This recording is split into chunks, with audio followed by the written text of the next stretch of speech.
Definição geral. A Teodiceia é o campo da filosofia e da teologia que busca responder à seguinte questão fundamental: como pode existir o mal no mundo se Deus é onipotente, todo-poderoso, onisciente, tudo sabe e perfeitamente bom?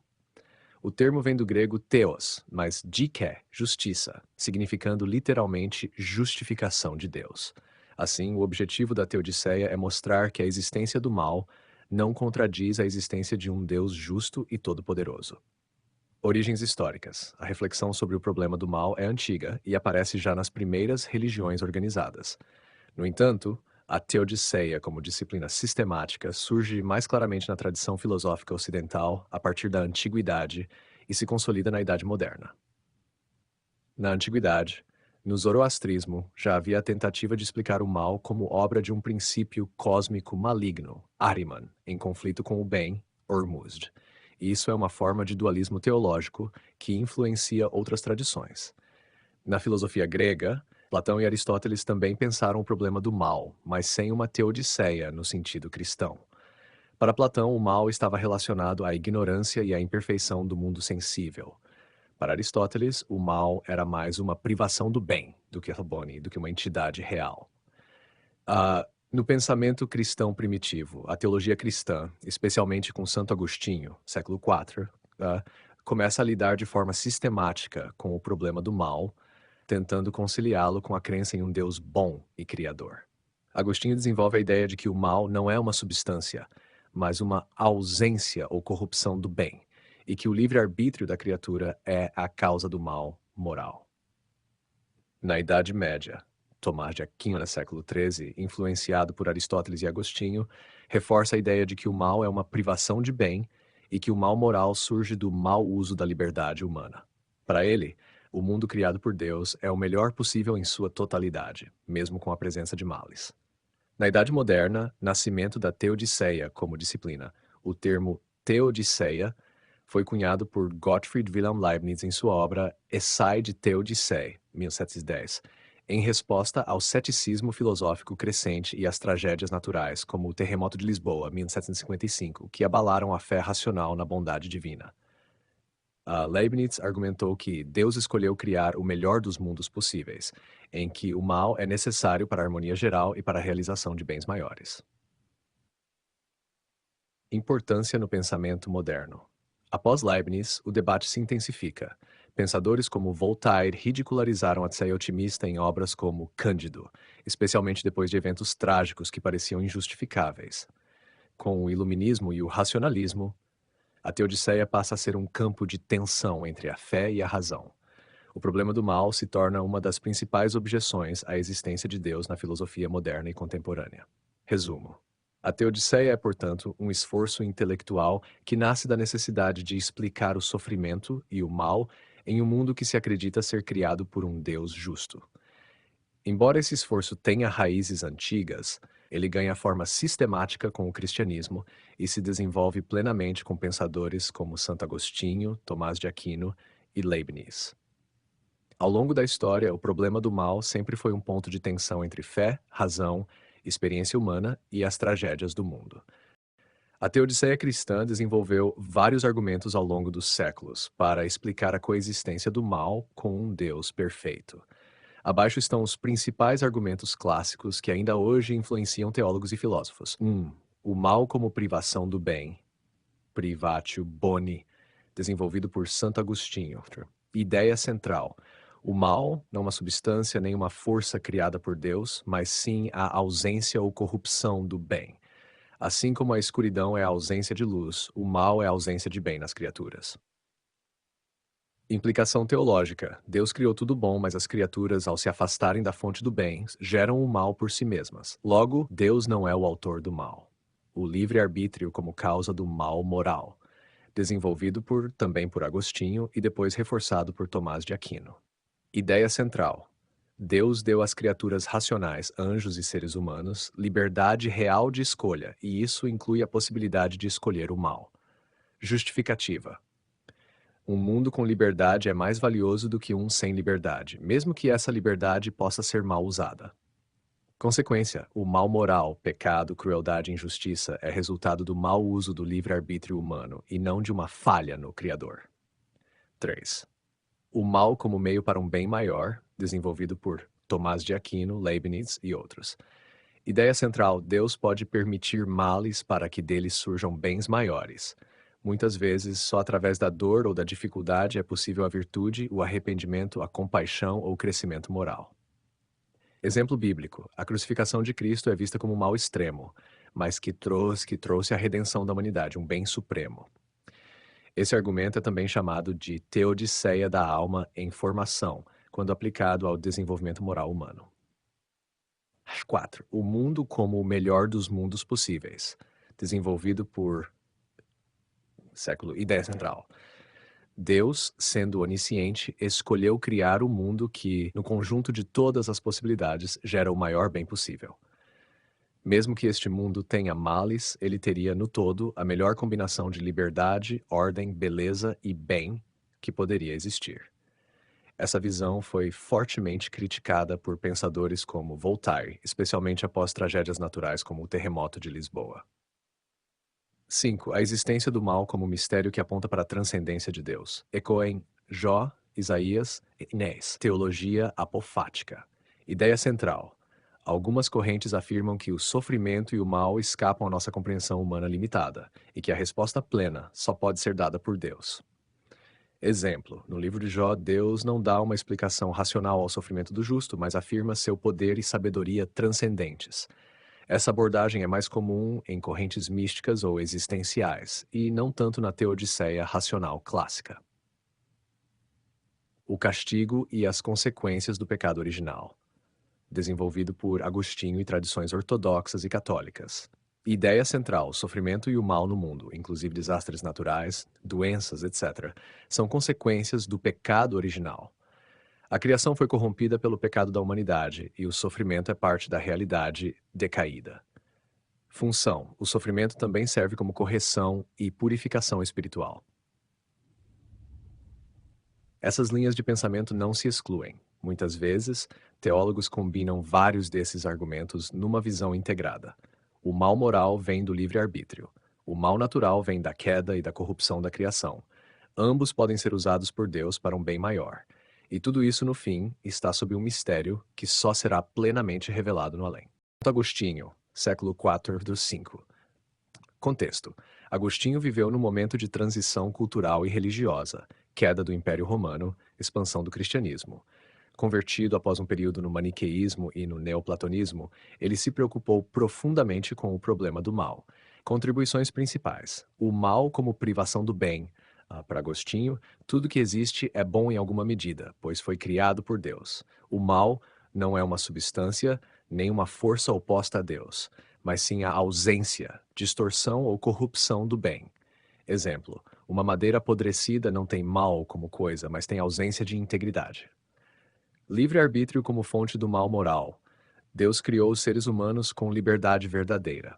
O mal entrou no mundo quando as criaturas usaram mal essa liberdade, afastando-se do bem supremo, que é Deus. Assim, Deus é autor do livre-arbítrio, mas não do mau uso dele.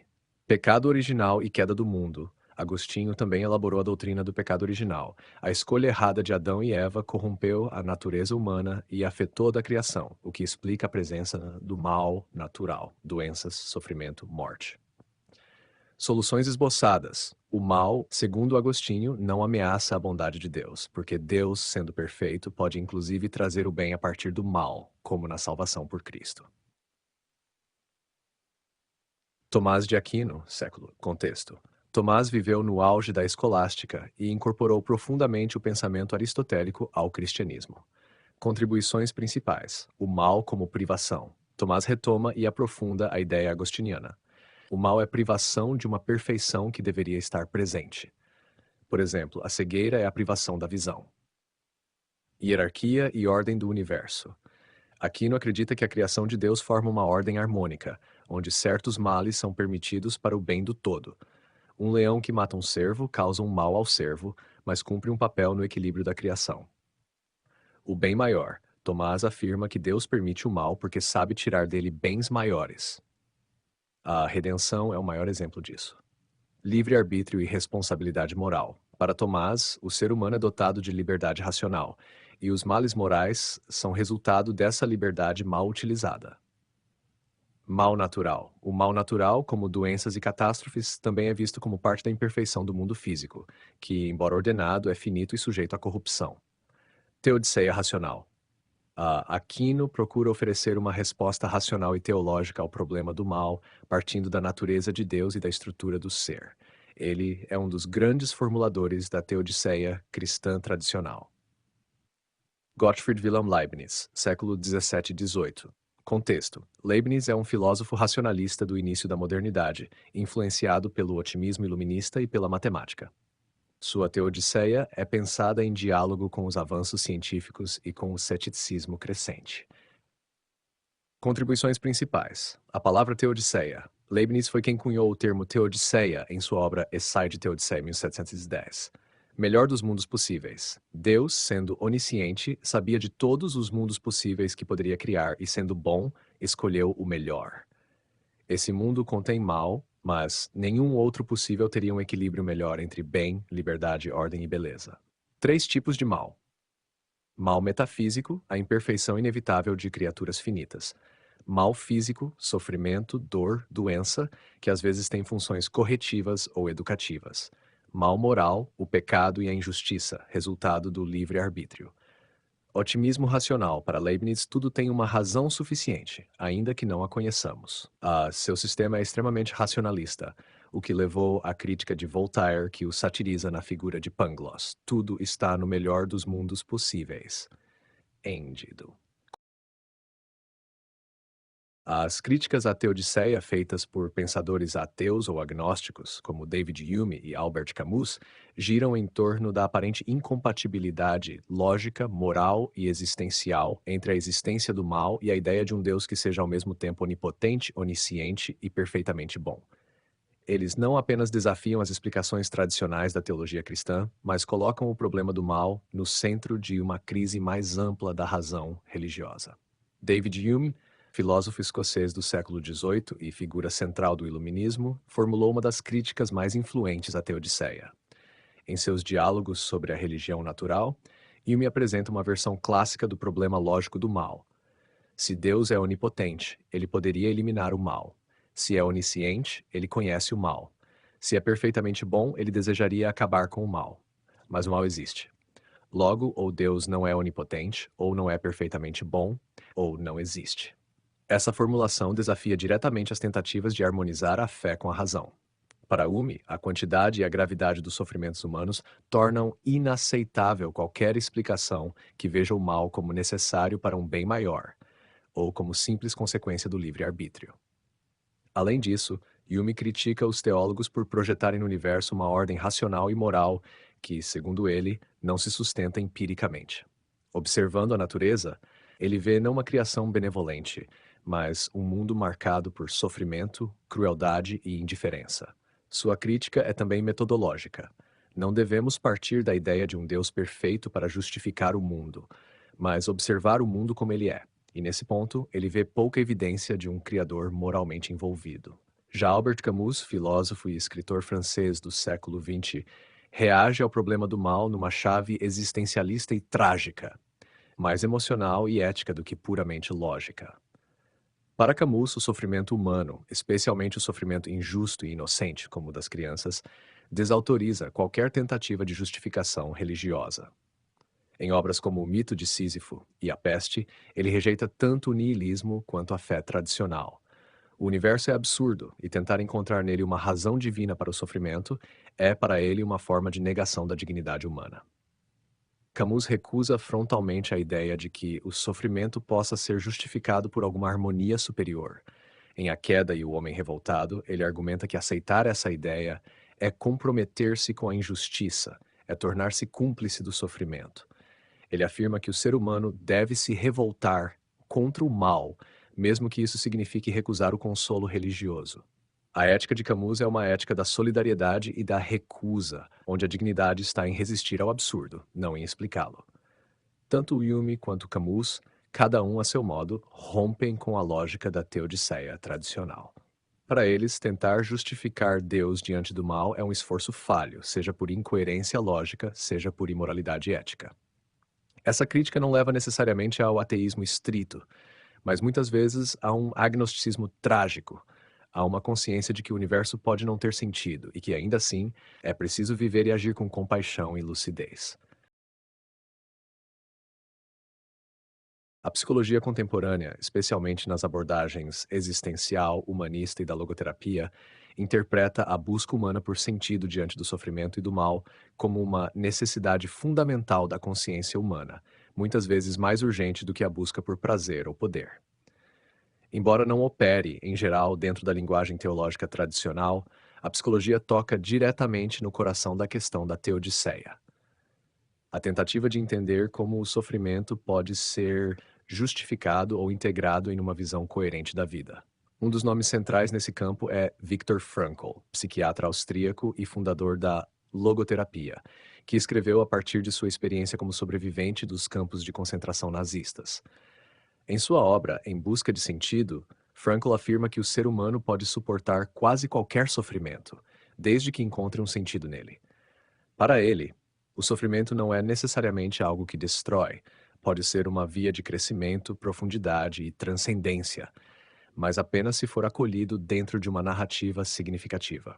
A psicologia existencial, inspirada em autores como Rollo May e Irving Yalom, também enfatiza que o mal e o sofrimento confrontam o indivíduo com os limites da existência: a morte, a perda, a culpa, a liberdade e o isolamento. Esses temas não são resolvidos, mas enfrentados. O ser humano não busca necessariamente respostas absolutas, como as fornecidas por certas teodiceias, mas formas autênticas de lidar com o absurdo e com a angústia, encontrando liberdade e responsabilidade diante deles. A psicologia da religião, por sua vez, estuda como a fé e a espiritualidade funcionam como mecanismos de enfrentamento do sofrimento. Para muitas pessoas, a crença em um Deus que sofre, junto com os humanos, que partilha da dor, como no cristianismo da cruz, oferece consolo e estrutura emocional, mesmo quando não há explicações racionais. Isso aproxima a vivência religiosa da psicologia profunda. O que importa não é tanto se a teodiceia funciona logicamente, mas se ela permite a continuidade da vida psíquica diante do absurdo. Outra contribuição importante vem da psicologia positiva, especialmente com Martin Seligman e outros autores que estudam o conceito de resiliência. Ela observa que pessoas que enfrentam tragédias, perdas ou traumas muitas vezes desenvolvem sentido de vida mais profundo, novas prioridades e um senso maior de conexão com os outros, fenômeno chamado de crescimento pós-traumático. A espiritualidade e a narrativa religiosa são frequentemente componentes fundamentais desse processo. O ponto de encontro entre psicologia e teodiceia está justamente aí. Enquanto a teodiceia busca justificar racionalmente o mal diante de Deus, a psicologia busca entender como o sujeito pode continuar vivendo, sentindo e criando sentido diante do sofrimento. Em muitos casos, ambas se entrelaçam.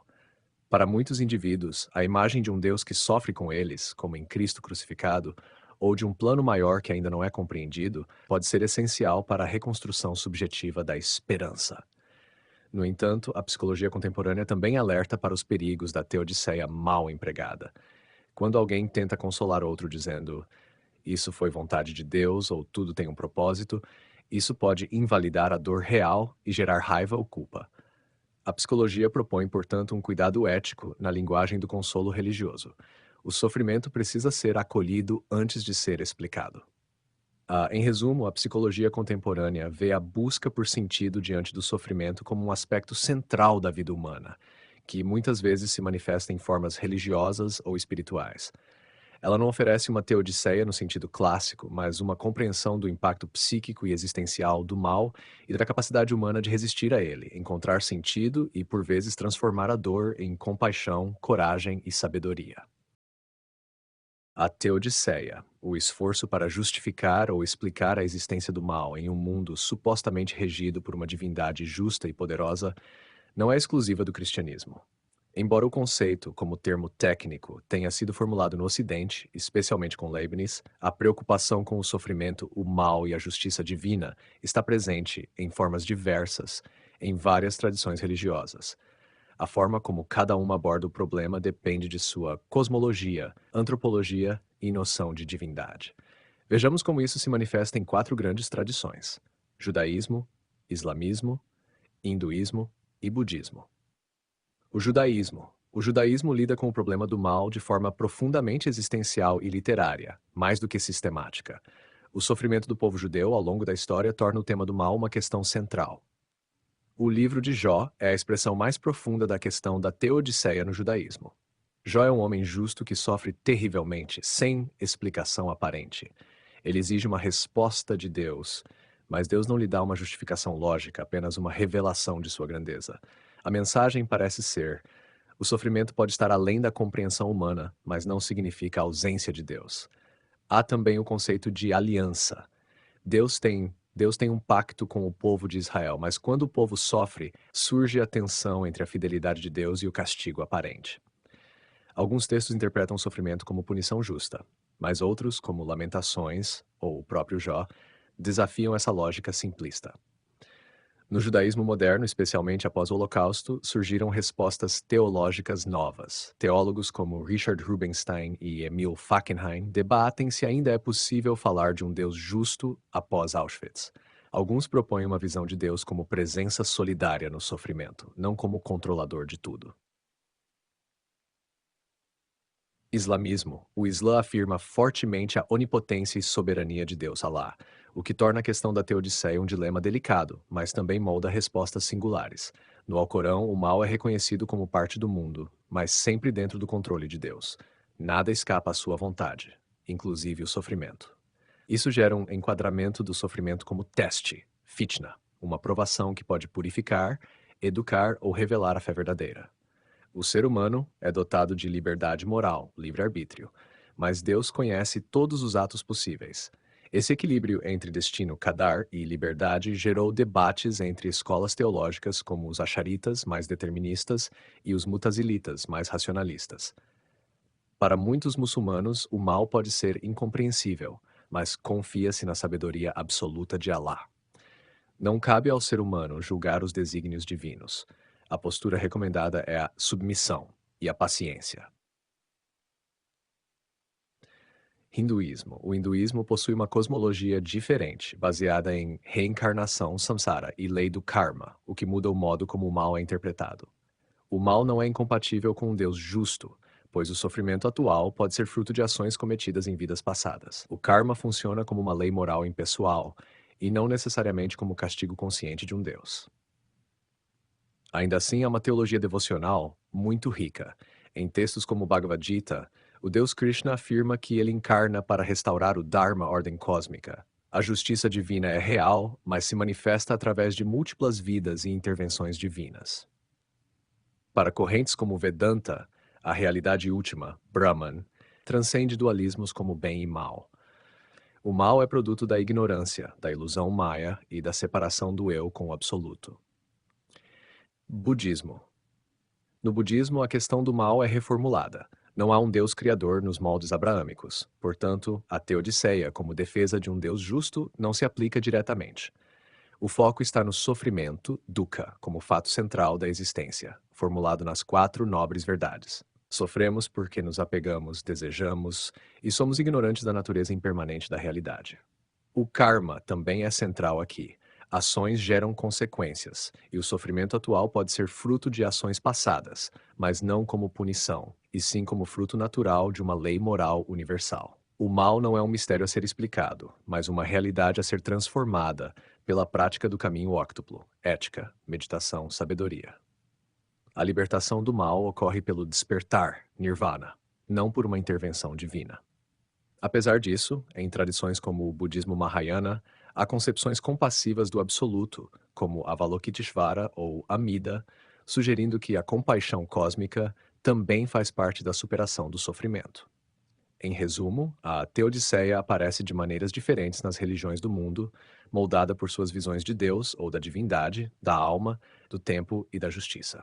Em linhas gerais, judaísmo e islamismo lidam com a Teodiceia dentro de um modelo teísta, mas com nuances próprias, o judaísmo mais dialógico e o islamismo mais submissivo.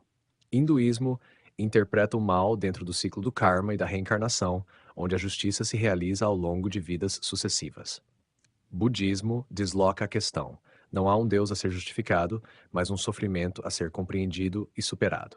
Essas tradições mostram que, apesar das diferenças, a humanidade compartilha a inquietação com o sofrimento e tenta, por caminhos diversos, reconciliar o mal com algum tipo de ordem ou sentido.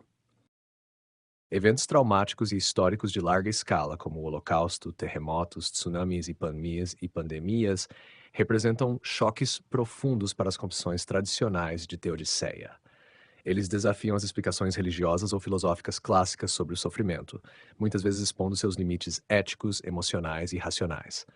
Frente a tais catástrofes, surgem tanto críticas radicais às teodiceias tradicionais, quanto tentativas de reformulação ou reconstrução da fé, geralmente em chave mais trágica, humilde ou solidária. O Holocausto como ruptura teológica. O assassinato sistemático de 6 milhões de judeus pelos nazistas durante a Segunda Guerra Mundial provocou uma crise sem precedentes na teologia judaica e, em menor medida, na cristã. O Holocausto não foi apenas uma tragédia humana, mas também uma interrogação profunda sobre onde estava Deus diante da barbárie. Para muitos teólogos e pensadores judeus, a Shoah, Holocaust, inviabiliza as explicações tradicionais do sofrimento como punição, provação ou parte de um plano divino. Richard Rubenstein, teólogo judeu-americano, afirmou que, diante de Auschwitz, Deus está morto. Pelo menos o Deus tradicional da aliança, que interveio na história em favor de seu povo.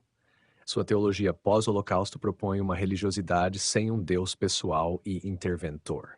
Já Emil Fackenheim tentou preservar a fé, mas redefinindo-a. Ele propôs que, após o Holocausto, o povo judeu tem um novo mandamento: não conceder vitória a Hitler pela própria desistência da vida judaica ou da fé. É uma resposta ética de resistência, mais do que de explicação. Outros, como Elie Wiesel, sobrevivente de campos de concentração, expressaram a ambiguidade da fé pós-Auschwitz, uma fé marcada pela acusação e pela dor, em que o silêncio de Deus é um mistério insuportável, mas não necessariamente uma negação total da sua existência. No cristianismo, o Holocausto levou muitos teólogos a uma releitura radical da imagem de Deus, passando da figura do Todo-Poderoso que permite o sofrimento para o Deus crucificado, sofredor com a humanidade, como proposto por Jürgen Moltmann na sua Teologia da Esperança. Essa visão sugere que Deus não é o causador do mal, mas a presença compassiva que sofre com os que sofrem, rejeitando a onipotência como controle total. Desastres naturais e o problema do mal injustificado. Catástrofes naturais como terremotos, tsunamis, pandemias e outros eventos sem causa moral aparente também desafiam teodiceias tradicionais. Um exemplo marcante é o terremoto de Lisboa em 1755, que matou dezenas de milhares de pessoas e impactou profundamente o pensamento europeu do século XVIII. Voltaire, em seu poema sobre o desastre de Lisboa e na sátira Cândido, zombou da ideia de que vivemos no melhor dos mundos possíveis, como afirmava Leibniz. Para Voltaire, o sofrimento inocente de tantos foi um escândalo lógico e moral. Ele ajudou a inaugurar um ceticismo moderno sobre qualquer teodiceia otimista.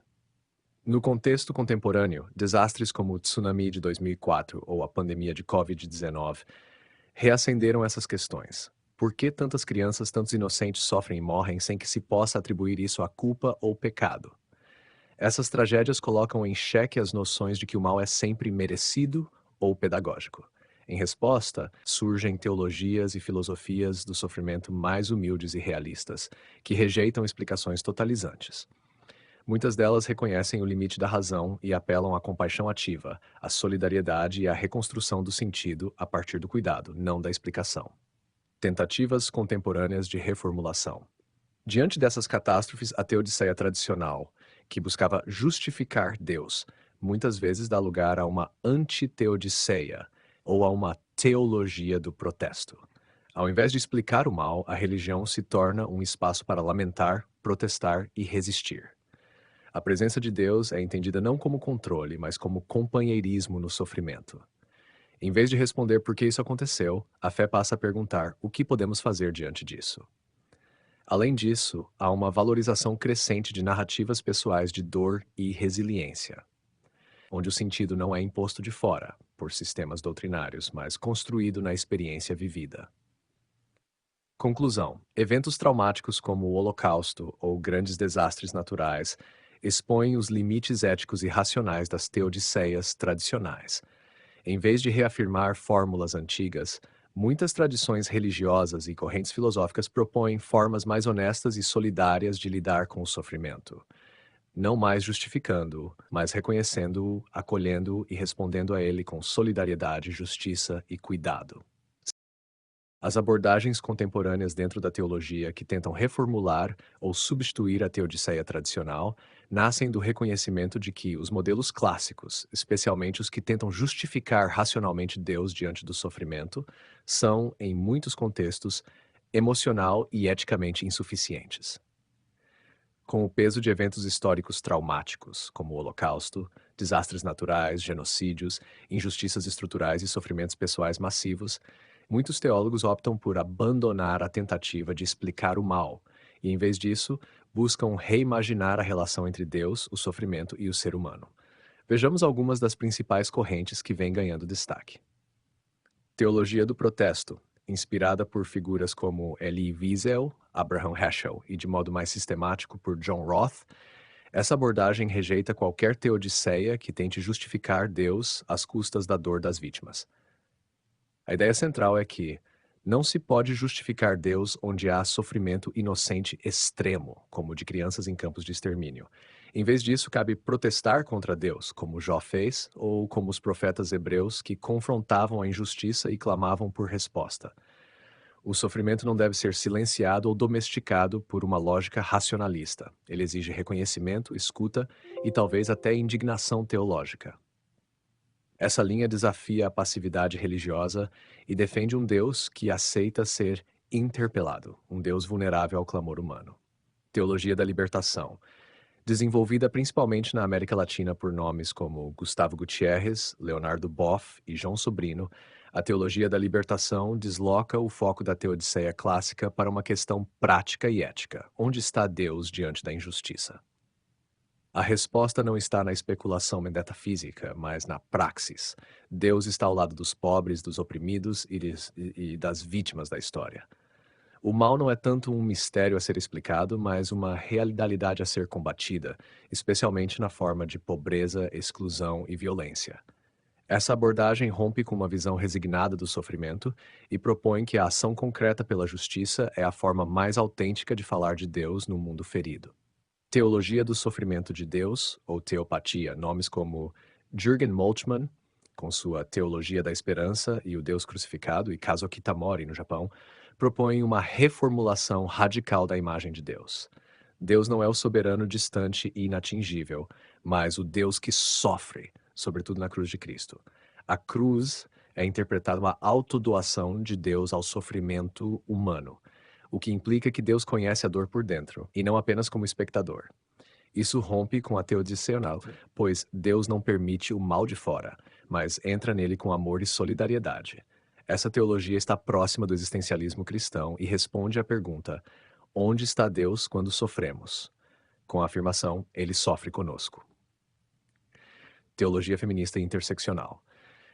Teólogas como Dorothy Sölle, Serene Jones, Yvonne Gebara e muitas outras trazem à tona a necessidade de pensar o mal a partir da experiência concreta de corpos historicamente marginalizados, mulheres, pessoas negras, indígenas, LGBTQIA+, entre outros.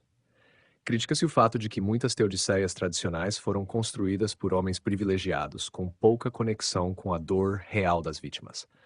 A teologia feminista, por exemplo, enfatiza as formas estruturais e cotidianas do sofrimento, como o abuso, a opressão patriarcal, o racismo, muitas vezes naturalizadas ou ignoradas por teologias mais abstratas. Essas abordagens propõem uma escuta das vozes silenciadas e uma teologia que surge de baixo, do corpo, da experiência concreta de resistência e resiliência. Teologias pós-coloniais e interculturais, inspiradas por pensadores como Kwok Puilan, James Cone e Musa Dube. Essas correntes buscam reinterpretar o mal e o sofrimento a partir das realidades do sul global, da diáspora africana, da opressão colonial e das múltiplas culturas. Elas criticam a teodiceia ocidental como frequentemente eurocêntrica, colonial e descontextualizada. O mal não é apenas metafísico ou moral, ele é estrutural, histórico, racializado, político.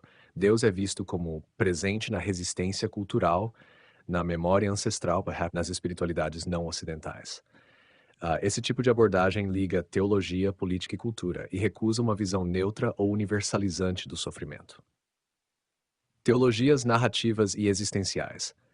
Alguns teólogos contemporâneos propõem abandonar a teodiceia como sistema e voltar-se para a narrativa e a experiência. A ideia é que não há uma resposta teórica suficiente ao mal, mas há formas de contar e escutar histórias que ajudam a carregar a dor. Deus se torna presente não como explicação, mas como companheiro de jornada, presença misteriosa e silenciosa. Essa perspectiva está próxima de Viktor Frankl, Paul Ricoeur e outros que veem o sentido como algo reconstruído na dor e não deduzido logicamente. Conclusão. As teologias contemporâneas em torno da teodiceia caminham por novos trilhos. Elas tendem a rejeitar as justificações tradicionais do mal e preferem enfatizar a solidariedade, o protesto, a justiça e a escuta do sofrimento real. A pergunta não é mais por que Deus permite o mal, mas sim, onde Deus está quando sofremos? Como podemos agir para resistir ao mal com compaixão e justiça? Como reconstruir sentido após o trauma, sem trair a dor das vítimas? Assim, a teodiceia não desaparece, mas se transforma, de discurso justificativo em prática de cuidado, memória e responsabilidade. A literatura, o cinema e outras expressões culturais frequentemente funcionam como espaços privilegiados para refletir, dramatizar e até contestar o problema do mal e o questionamento da justiça divina. Essas formas artísticas não se limitam às explicações filosóficas ou teológicas, mas exploram a experiência humana concreta do sofrimento, da perplexidade e da esperança, muitas vezes em tons ambíguos, trágicos ou até satíricos. Elas não apenas ilustram o problema da teodiceia, mas o vivem e o encenam, mobilizando emoção, imaginação e crítica social. Literatura, o drama da alma diante do mal. A literatura, desde seus primórdios, tem sido um palco para o embate entre sofrimento e sentido. Vejamos algumas obras e autores emblemáticos. O livro de Jó, da tradição bíblica, é talvez a expressão mais antiga e profunda do problema da teodiceia. Jó, homem justo, sofre imensamente e desafia a lógica retributiva do sofrimento. O texto termina sem uma resposta racional clara. Deus responde com perguntas, o que tem sido interpretado como uma teologia do mistério ou do protesto. Fyodor Dostoiévski, especialmente em Os Irmãos Karamazov, trata diretamente da teodiceia. No famoso Discurso de Ivan, o personagem recusa a ideia de um mundo redimido que exige o sofrimento de uma única criança. Sua crítica à justiça divina é visceral, ética e emocional, e coloca o leitor diante de um abismo moral. Albert Camus, em obras como A Peste ou O Mito de Sísifo, representa a recusa de qualquer explicação transcendente para o sofrimento. Para ele, o mundo é absurdo e o ser humano precisa encontrar sentido sem apelar a uma lógica divina. Sua literatura é marcada por uma teodiceia negativa, o reconhecimento da ausência de Deus ou de sentido último, e ainda assim a afirmação da solidariedade humana. Elie Wiesel, sobrevivente do Holocausto, em Noite, narra o impacto existencial e espiritual da experiência de Auschwitz. Um dos momentos mais comoventes ocorre quando um prisioneiro pergunta onde está Deus, ao ver a execução de uma criança. A resposta vem: ele está ali, pendurado. A literatura aqui não explica o mal, mas o grava na memória coletiva com intensidade poética e ética. Imagem e emoção contra o silêncio divino. O cinema, com seu poder visual e narrativo, frequentemente encena o problema do mal de forma intensamente afetiva. Em A Lista de Schindler, de Steven Spielberg, ou Shoah, de Claude Lanzmann, o Holocausto é mostrado não só como um crime contra a humanidade, mas como um golpe profundo na fé em qualquer ordem moral do mundo. Esses filmes não explicam o mal, eles o mostram em seu impacto bruto, ético e existencial. O Sétimo Selo, de Ingmar Bergman, é uma obra-prima do existencialismo cristão. Um cavaleiro medieval volta das cruzadas e encontra a peste devastando a Europa. Ele desafia a morte para uma partida de xadrez, buscando uma resposta sobre Deus e o sentido da vida. O silêncio divino é um dos temas centrais. Bergman não oferece uma teodiceia, mas uma meditação artística sobre o abismo do não saber. A Árvore da Vida, de Terrence Malick, é um exemplo contemporâneo de cinema espiritual. Ele contrapõe a via da natureza, marcada pela dor, competição, perda, com a via da graça, marcada pelo perdão e amor, evocando ecos do livro de Jó. A dor e a beleza coexistem, e a imagem final sugere um tipo de reconciliação, não racional, mas estética e sensível. Em O Pianista, de Roman Polanski, o sofrimento no gueto de Varsóvia é mostrado com realismo e humanidade, mas sem explicações metafísicas. O foco está na sobrevivência, na dignidade e no absurdo do sofrimento, ecoando o silêncio de Deus que tantos judeus sentiram durante a Shoah. Outras expressões culturais: música, teatro, arte, a música sacra, como os Requiems de Mozart ou de Brahms, ou a Paixão segundo São Mateus de Bach, muitas vezes encena o sofrimento como tragédia sagrada, ligando dor e transcendência por meio da beleza. O teatro contemporâneo, influenciado por autores como Samuel Beckett, encena um mundo sem sentido aparente, onde Deus é ausente ou mudo. Esperando Godot, por exemplo, pode ser lido como uma alegoria da espera por um Deus que nunca vem. Na arte plástica, obras como Guernica, de Picasso, ou os trabalhos de artistas do pós-guerra expressam o horror da violência e a ruptura da confiança em qualquer ordem moral superior. Função cultural da arte diante do mal. Essas manifestações não oferecem respostas no estilo das teodiceias tradicionais. Elas dão forma ao sofrimento, permitindo que ele seja visto, sentido, escutado, registram a memória das vítimas, impedindo que a dor seja esquecida ou banalizada, criam espaços simbólicos de luto, protesto e esperança, muitas vezes mais eficazes que tratados teológicos. Questionam as imagens de Deus, da justiça e da bondade, mas também por vezes abrem brechas para uma espiritualidade mais humilde, compassiva e estética.